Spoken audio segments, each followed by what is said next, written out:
Et je suis venu dire à ceux qui nous écoutent que le Seigneur peut te délivrer, peu importe là où tu es tombé. On va te laisser la place pour interpréter ton morceau. Quelles ont été les conséquences de cette relation? Pendant que je pleure, en fait, je sens que Dieu me remplit. J'ai fait de la prison. Dieu m'a délivré de la délinquance. Et je veux pousser quelqu'un, Seigneur, à te chercher.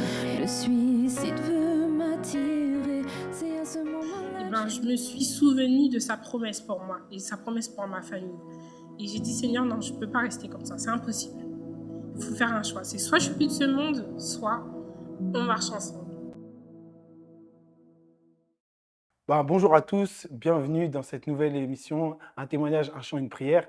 Aujourd'hui, on a l'honneur de recevoir un grand frère dans la foi, un grand frère physiquement, un grand frère dans tout, un exemple pour notre génération. Il a tout fait, scénariste, musicien, chanteur, prof de chant.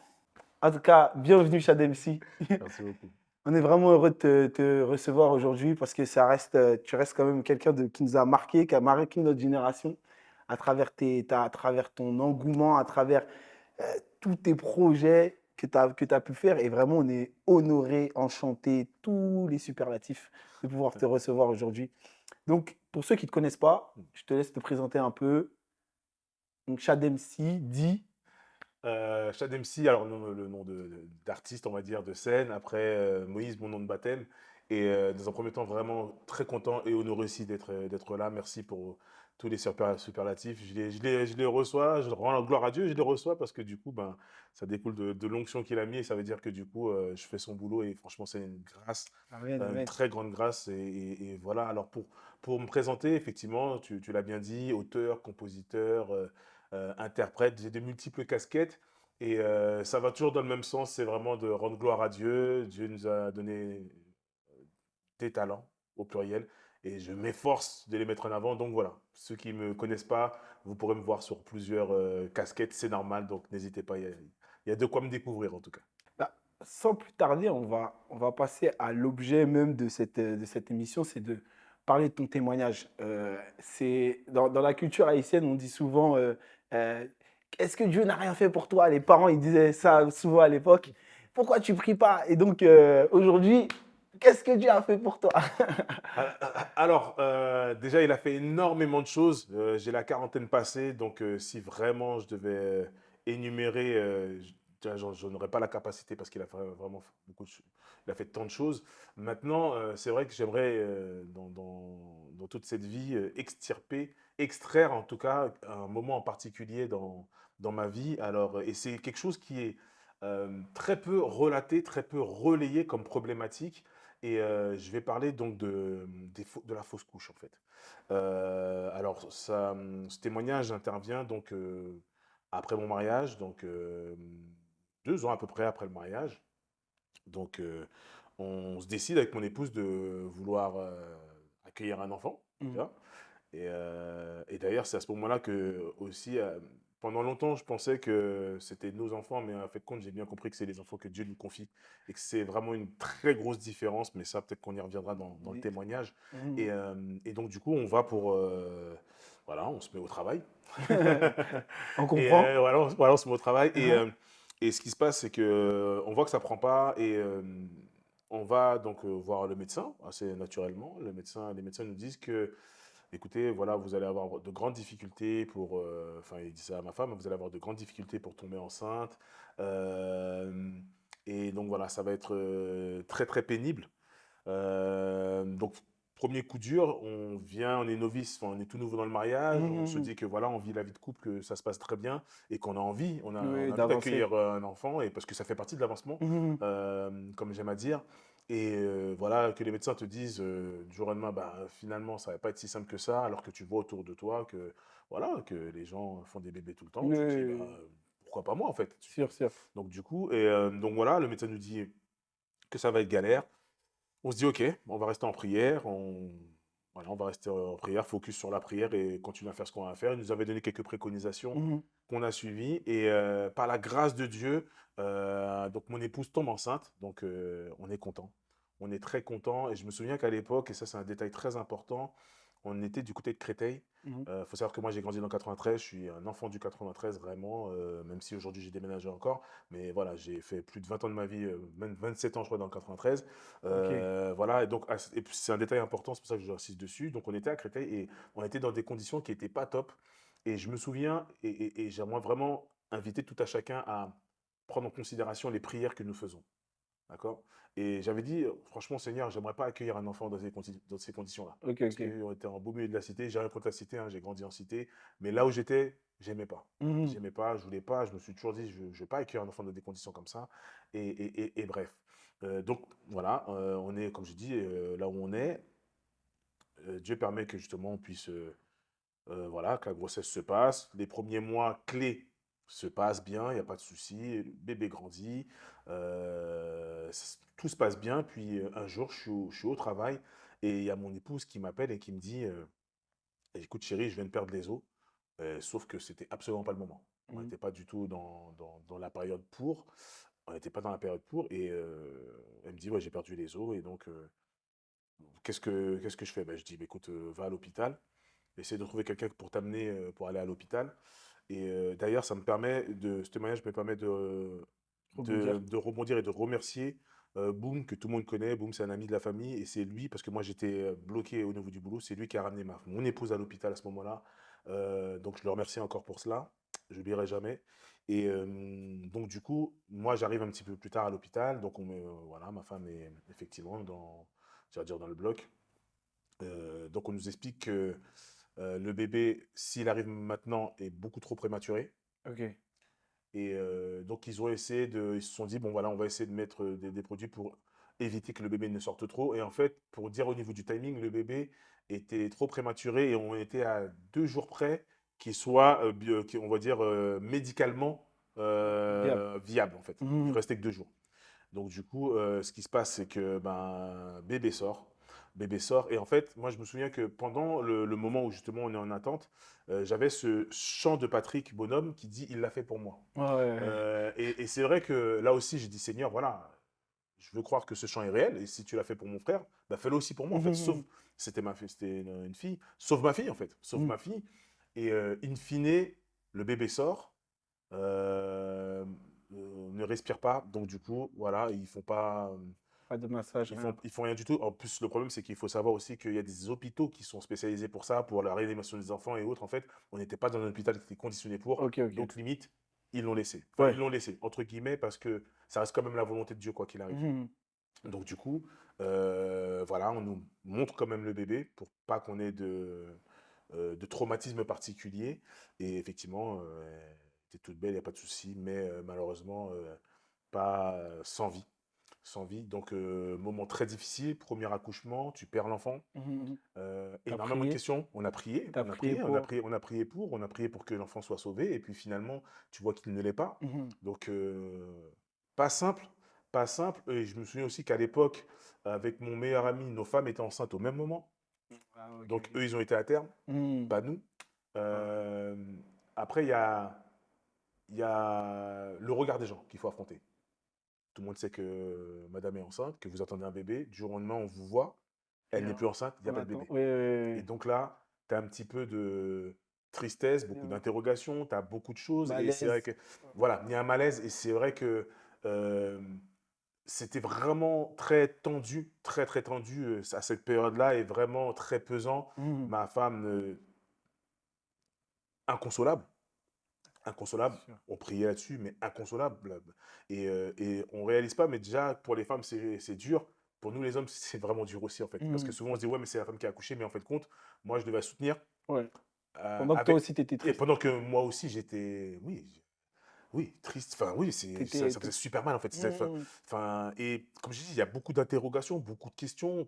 Et je le répète, tu dis, Seigneur, mais qu'est-ce qui se passe, en fait? Pourquoi moi? Pourquoi tu étais en proie, et en fait.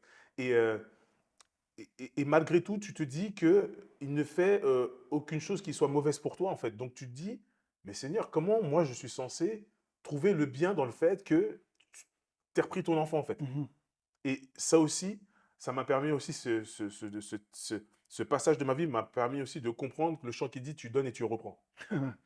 Je peux te dire que quand tu le vis, c'est autre chose. Ouais, Là, on est là, on chante, tu donnes, tu sais, avec le sourire et tout. Mais quand il donne et qu'il reprend, je peux te dire que là, ça fait mal. Donc ça aussi, ça permet de relativiser les choses et prendre les chants, prendre les prières, prendre toute cette atmosphère-là d'une autre manière, en fait. Et donc voilà, comme j'ai dit, grosse période de remise en question. Et en plus, euh, voilà, et on n'oublie pas que le médecin avait déjà dit que ça allait être difficile.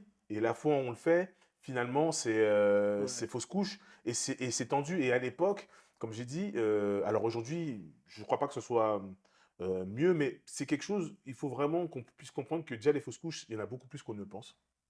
C'est Ok. quelque chose qui semble comme être une omerta un petit peu dans nos assemblées, en fait, parce qu'on n'en parle Ouais, pas, en ouais, fait. Et ouais. donc, du coup, on se sent seul. Mm, Et mm, cette période-là, on se sentait seul. On était tous les deux face à cette difficulté, avec personne autour de soi qui peut te comprendre, parce qu'en fin de compte, la fausse couche, comme j'ai dit, il faut que la personne l'ait vécu pour le comprendre, en fait, en Ouais, vérité. ouais, ouais. Et puis, il y a aussi cet aspect de, finalement, même en tant que chrétien, enfin, ça voudrait dire que si je te parle de ça, j'admets que Dieu, il l'a pas fait. Enfin, Mm. ça C'est remet complexe. la Et oui, foi. mais c'est exactement Mm, ça. mm, C'est mm. exactement ça. Et donc, du coup, c'est vrai que voilà, on était à cette période vraiment difficile, mais voilà, on s'est dit, c'est quoi, de toute façon, voilà, on va avancer, on va faire confiance à Dieu et on va simplement prier, on va continuer à prier et faire ce qu'on a à faire, donc lui faire confiance.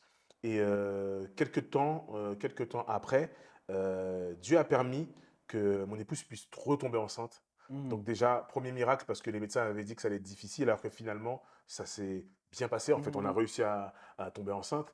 Et, euh, et, euh, et cette fois, ça a été à terme. Ça, voilà, donc c'est 2013. Donc mon fils aîné voit le jour. Et c'est une grâce. C'est une mm, grâce. On est content de pouvoir accueillir, comme j'ai dit, cet enfant. Et pourquoi je vais jusque-là? Parce que forcément, ça nous renvoie, comme j'ai dit encore une fois, à ce qui s'est passé avant. Alors, et je reviens encore une fois sur ce que j'avais dit initialement. Là, quand mon fils arrive, on a déménagé, on est dans une maison et c'est la configuration que je voulais. Et donc, du coup, effectivement, Dieu envoie cet enfant dans la mm, configuration mm, que je voulais mm, initialement. mm. Et c'est là où je pense qu'il est important de ne pas être égoïste. Pourquoi? Parce que moi, je voulais. Ah, il y a deux choses qui sont importantes. Premièrement, quand on m'a dit que c'était une fille, j'étais déçu. Mm. Tu J'étais déçu t'attendais à parce un que je voulais un garçon. garçon. Ouais. Je voulais un garçon et je le répète, pour qui veut l'entendre, stupide de penser comme ça. C'est vraiment stupide. Ce qui est important, c'est d'avoir un enfant en bonne santé. Mm, mm, mm. C'est important d'avoir un enfant juste en bonne santé. Moi, quand on m'a annoncé que c'était une fille, j'ai pas sauté de joie Ouais, directement. ouais, il y a... Et après, tu vois, c'est comme ça. Et c'est là que tu vois que l'être humain, on est complexe. Et après, je me plains, je me dis, Eh, Seigneur, pourquoi tu prends ma fille? Mais bonhomme, au début, Tu quand l'as je t'ai pas, envoyé ma fille, tu l'as pas, c'est quoi ta première réaction, tu l'as mon pas enfant? chéri, tu l'as pas Tu vois, voulu, tu c'était l'as. quoi ta première réaction? Mm. Première chose. Et deuxième chose, quand j'ai dit, Seigneur, moi, je ne veux pas accueillir un enfant dans ces conditions-là. Et maintenant, quand ça arrive, oh Seigneur, qu'est-ce que tu me fais? Ouais, tu l'as dit de ta bouche. Tu l'as Donc dit. faites attention de ce que vous déclarez avec votre bouche. Le Seigneur n'est pas sourd, il entend tout. Donc il faut vraiment faire attention à ce que l'on déclare. Et comme j'ai dit, avec du recul, et c'est à l'arrivée de mon fils que j'ai compris toutes ces choses-là. C'est là où j'ai eu le déclic en me disant, mais en fait, n'importe quoi. N'importe quoi de ma part, en fait. Et j'ai demandé pardon, bien évidemment. Et je dis pas que tout est de ma faute, mais je dis que en même temps, Oui, il faut reconnaître voilà. son tort. Il y avait des petits grains de sable dans ta compréhension, dans ta manière de réfléchir, et du Ça. coup, Et donc, du coup, voilà, ça vraiment, comme je dis, ça m'a vraiment fait ça m'a vraiment reprojeté dans toute cette période-là, le fait d'accueillir notre enfant et de me dire que waouh, faut vraiment, il est important, comme j'ai dit, je le répète, de déclarer, à tout ça, ce qu'on déclare avec notre Mhm. bouche, euh, comme j'ai dit, dans tout ce qui est euh, paternité, maternité, c'est une grâce d'accueillir un enfant Mm. peu importe sa condition, parce qu'il y en a qui vont se dire, voilà, parce qu'il y a aussi des problèmes d'handicap et tout. C'est déjà bien d'avoir un enfant. Ouais, non, c'est sûr. C'est déjà bien. Mais si je peux rebondir, pour toi, comment on fait pour aider sa femme lorsqu'elle vit quelque chose comme ça? Parce que déjà, il faut s'aider soi-même, mais bon, ça, disons qu'on on va voir Dieu pour qu'il travaille en nous, mais comment on fait pour, pour aider, pour être la côte, pour être Écoute, Elle est top cette question. L'un des plus grands problèmes, on va dire, par rapport à cela, c'est surtout qu'on était dans la genèse du couple. Donc, Mm. tu es encore dans la phase où tu apprends à te connaître. Mm, mm, mm, D'accord? Parce que nous, et pourtant, on a fait 5 ans de fiançailles, 5 ans de relation avant de. Mais en vérité, tu connais réellement la personne que lorsque tu vis avec la personne. sûr. Voilà. Il y a une dimension avant, après. Ça, Et c'est donc, du sûr. coup, tu es dans la phase d'apprentissage et voilà, quelques temps après, une épreuve comme ça, Ouais, c'est très, très dur. Donc, je l'épaule premièrement par la prière, j'essaie de trouver les mots justes. Après, en vérité, euh, tu l'accompagnes, tu restes à l'écoute. Une femme a besoin de communiquer, donc tu restes à l'écoute. mm, mm, Tu mm. restes vraiment à l'écoute. Il y a des moments où tu n'as pas besoin d'avoir des réponses aux questions. Tu as juste besoin de la laisser te parler, juste besoin de la laisser pleurer. Et c'est toutes ces choses-là, en fait. Donc, il a fallu que je sois une épaule. Et le problème, c'est que c'est toujours douloureux. La personne que tu aimes qui pleure, toi, tu dois te retenir, ne pas pleurer pour pas pour pas en rajouter. Mm, mm, mm. Non, voilà, vraiment, c'est ce que je peux conseiller dans ces étapes-là, c'est premièrement la prière, clairement la prière, et ne pas se lancer dans des choses qui nous dépassent. Voilà, ne pas s'aventurer dans des choses qui nous dépassent. Reste dans la prière, reste dans l'écoute, dans la communication. Il est important, et ça, c'est dans le couple en général, de comprendre c'est quoi le langage de l'amour de la Mm, personne. mm, Donc, mm, si tu vois que des petits cadeaux vont lui faire plaisir pour passer le truc, ne pas oublier, comme j'aime à dire, et c'est pour ça que j'en parle, moi, j'oublie pas ce qui s'est passé, parce qu'on doit ne jamais oublier d'où on vient. Parce qu'on sûr. aurait pu se dire, on met ça de côté. Non, en fait, non, non, non. J'ai pas à mettre notre enfant de côté. Elle était là, son cœur a battu. Elle a ramené de la joie. Elle n'est pas là aujourd'hui, mais on se reverra. Et donc, je ne suis pas pour qu'on oublie. Il faut qu'on se rappelle de ce moment-là. Mm, mm, mm. D'accord? Donc, vraiment, c'est vraiment ce que je peux conseiller pour soutenir l'être aimé qui est dans la même douleur que nous, en fait. Et par rapport à l'entourage, tout à l'heure, tu disais que parfois c'était malaisant, c'était pesant d'avoir des gens autour. Bah, aujourd'hui, qu'est-ce que tu pourrais conseiller à des personnes qui, justement, il y a des personnes qui vivent ça, Mm. et comment se placer, comment être, être un réel ami et pas être quelqu'un qui a un regard vraiment pesant. Enfin, je sais pas si tu Je peux. vois ce que tu veux dire, mais là, comme ça, je me souviens pas d'une réaction réelle ou si peut-être un couple d'amis ou deux, effectivement, qui ont su juste être naturels. Mm, On a conscience de la situation, on n'a pas besoin de ressasser la chose. Donc voilà, aujourd'hui, voilà, temps de prière, on passe à autre chose. On est obligé d'avancer, en fait. C'est plus cette notion-là que je peux inviter les gens à faire, en fait. C'est juste avancer. Avancer, maintenant, ce qui est fait est fait. Toutes les choses anciennes sont passées maintenant, toutes les choses sont devenues nouvelles. Ça fait partie des choses qui sont de nouvelles, c'est que maintenant, il y a de nouveaux objectifs, tu as, de nouvelles missions. Voilà, ça, comme j'ai dit, ça s'est passé parce que ça doit être un témoignage, ça doit, justement, c'est fait pour ça, en fait. Les catastrophes qui nous arrivent, c'est des catastrophes à l'instant T, c'est des témoignages de mort. mm, C'est mm. normal, c'est ça. Sûr, C'est sûr. comme ça que ça se passait. Donc, du coup, voilà. Mais vraiment, comme j'ai dit, ne pas surjouer. Mm. Ne pas en faire de trop, en fait. C'est ça que je peux conseiller. Après, bien évidemment, ça passe par le fait de bien connaître les gens qui sont en face Oui. et ne pas traîner de regard de pitié. Voilà. Faire attention au regard qu'on. Pas de pitié. Tu vois que la personne traverse un temps difficile, encourage-la, Mm. fortifie-la, prie avec elle. Comme j'ai dit, fais des choses qui vont faire que ça va sortir de cette zone d'ombre, en fait, tout simplement. C'est ça que je peux conseiller. Amen. Ok, ben, super. Et la dernière question, c'est euh, par rapport à ton chant, au chant que tu vas chanter. Mm.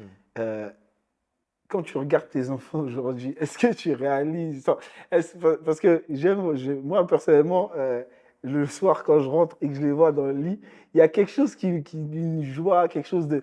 Et euh, euh, comment tu pourrais, après toutes ces péripéties, Mm. comment tu pourrais,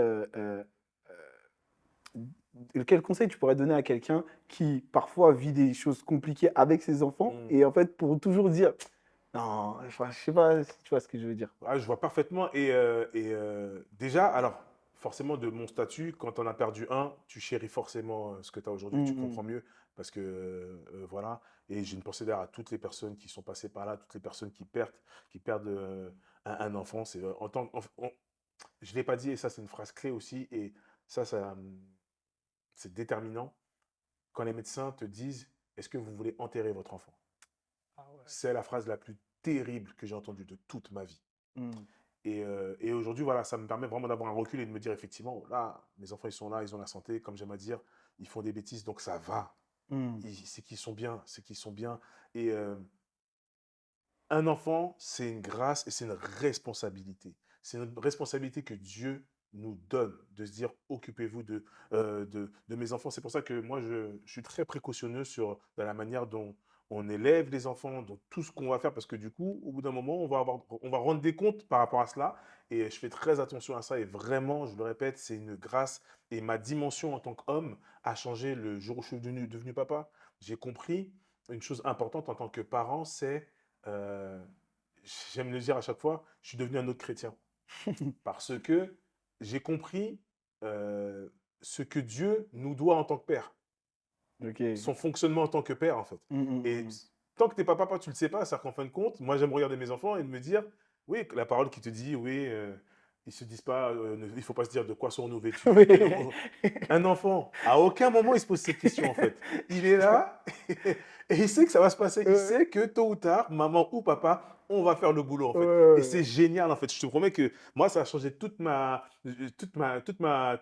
foi, en fait, d'être parent, d'être papa. C'est une grâce. C'est une grâce énorme, en fait. Et donc, vraiment, je peux que prier pour toutes les personnes qui ont ce désir de pouvoir être et de pouvoir accueillir l'un des enfants de notre Seigneur, parce que c'est une grâce. Et comme tu dis, quand tu rentres chez toi, c'est une joie particulière. Il y a des moments, c'est épuisant, mais c'est de la bonne fatigue. Mm, mm, mm, C'est de la mm, bonne mm. fatigue. Franchement, c'est de la bonne fatigue et c'est tellement une grâce. C'est tellement une grâce. Mais après, comme je dis, c'est sportif d'être parent.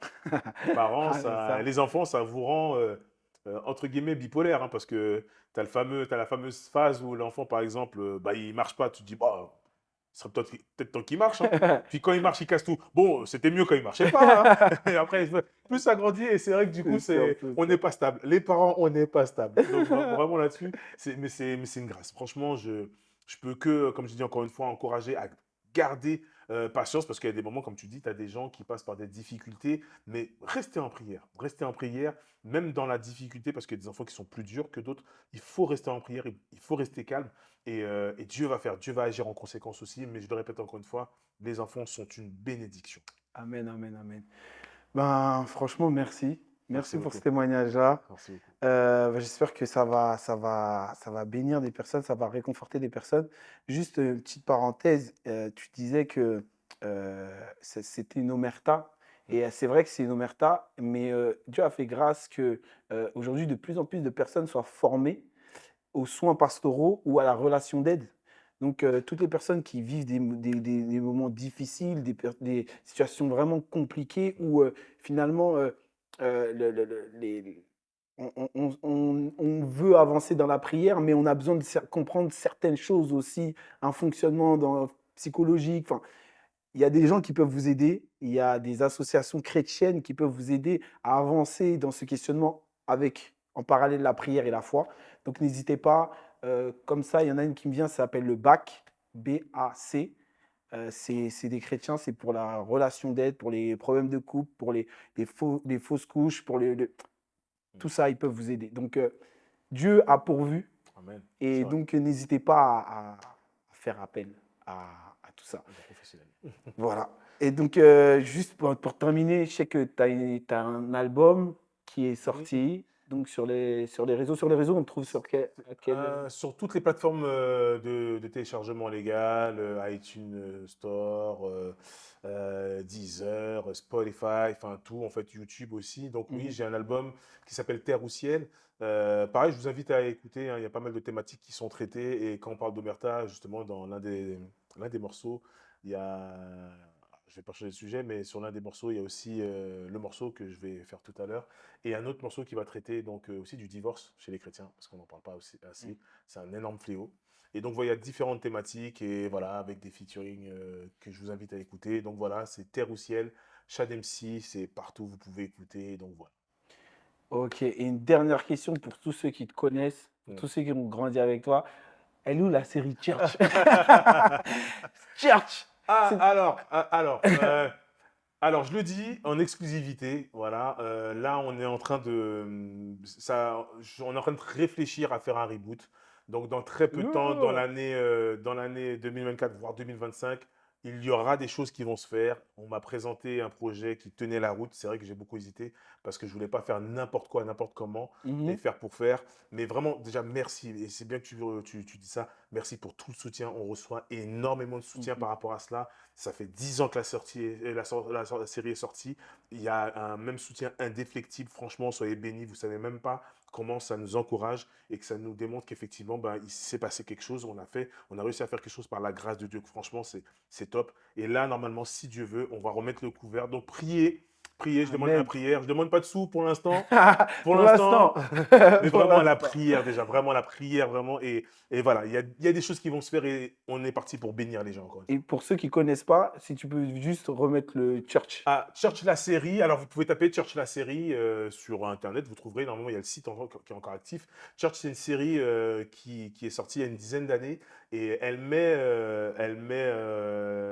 alors l'histoire, lumière. c'est elle met en lumière un groupe de jeunes en fait, la vie d'une église, un groupe de jeunes. Alors, une église haïtienne, mais alors tout le monde peut s'identifier, il n'y a pas de souci par rapport à ça, mais donc la vie d'une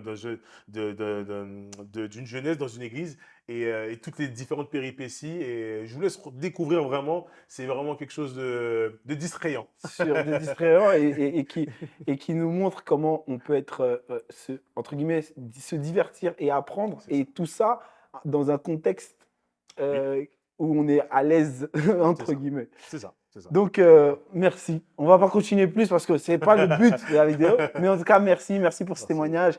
Et vraiment on prie que ce témoignage et toute cette vidéo puisse bénir des gens, puisse réconforter des gens et que vous puissiez comprendre que quoi qu'il arrive, quelles que soient les situations, Dieu relève. Et quand Amen. il relève pas à moitié, il relève pour aller encore plus haut. Amen. Que Dieu vous bénisse et puis à bientôt. Amen.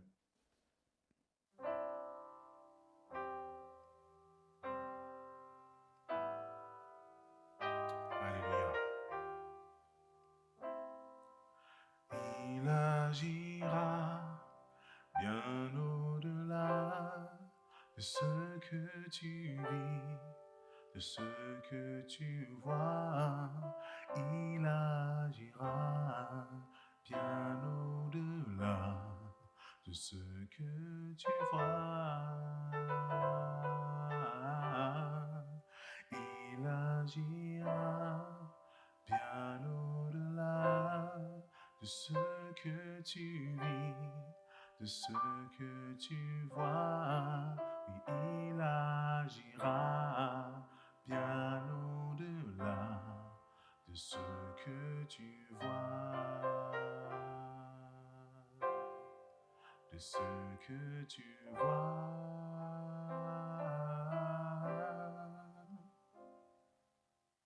Tu passeras par la prière, tu franchiras de nombreux hivers, tu oublieras de garder patience, tu laisseras agir ta conscience, mais tu sais que Dieu t'aime et que combien même il posera sa main sur toi, il agira.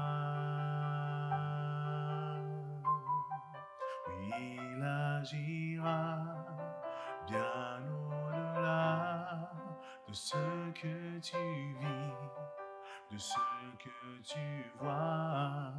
Il agira bien au-delà de ce que tu crois. Il agira bien au-delà de ce que tu vis, de ce que tu vois. Il agira bien au-delà de ce que tu crois, de ce que tu crois.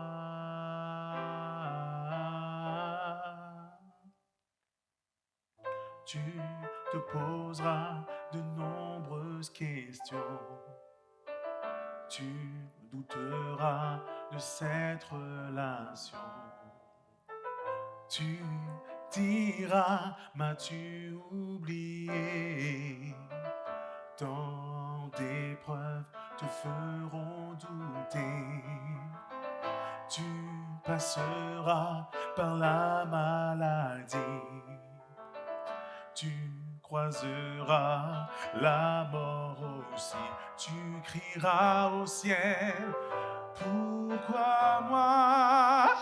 Tu n'es pas seul à vivre cela, mais tu sais que Dieu t'aime et que combien même il posera sa main sur toi et il agira. Oui, il agira bien au-delà de ce que tu vis, de ce que tu vois. Il agira bien au-delà de ce que tu crois.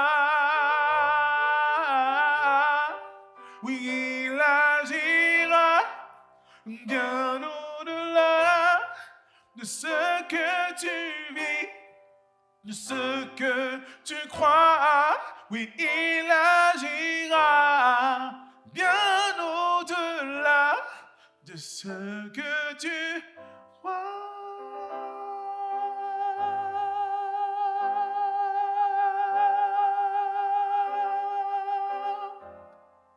De ce que tu crois.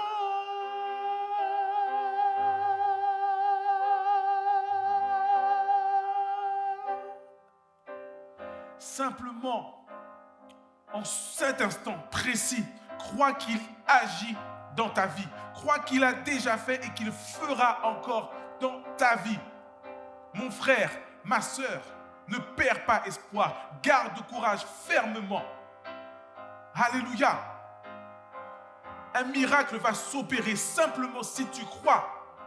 Et une foi active, crois simplement. Crois qu'il agira dans ta vie. Alléluia. Ne perds pas espoir. N'écoute pas les personnes qui te disent le contraire. Simplement écoute la voix de ton Seigneur. Car oui, il agira dans ta vie. Alléluia. Car le Dieu de la Bible est celui qui est, qui était et qui restera à tout jamais. Alléluia. J'aimerais vraiment encourager quelqu'un. Toi qui regardes, laisse simplement agir ta foi. Aie une foi active. Alléluia. Je ne sais pas quelle difficulté tu traverses en ce moment, mais je sais que le Dieu que je sers est le Dieu de l'impossible. Alléluia. On va prier ensemble. On va prier ensemble.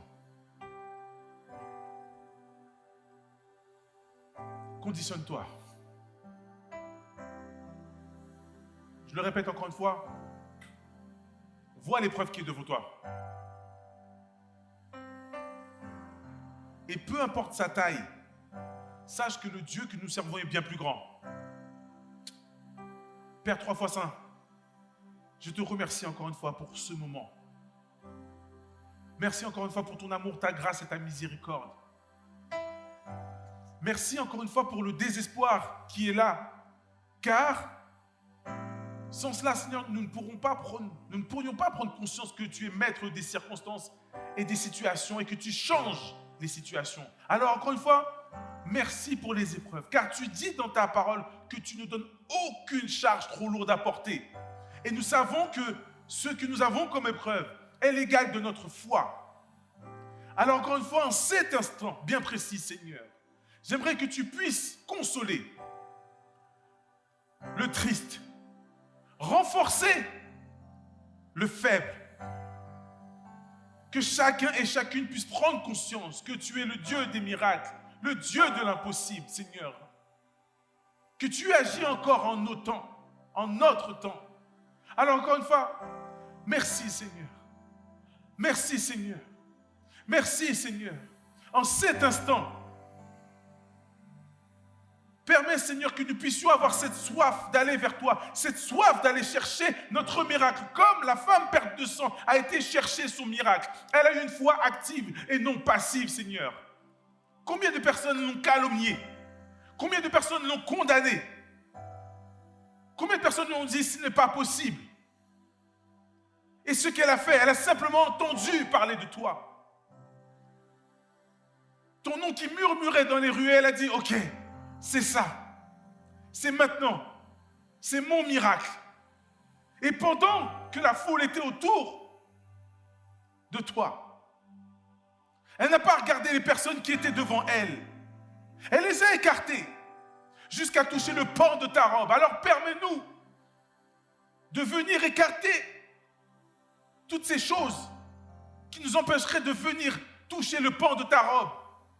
La dépression, les problèmes financiers, les problèmes dans le couple, avec les enfants, le frère, la sœur qui te calomnie. Rien ne peut t'empêcher d'aller chercher à toucher le pan de la robe de notre Seigneur.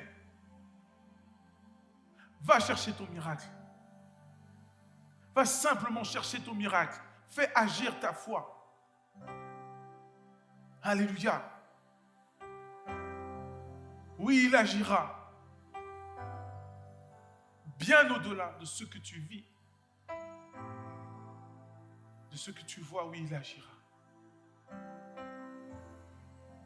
Alléluia.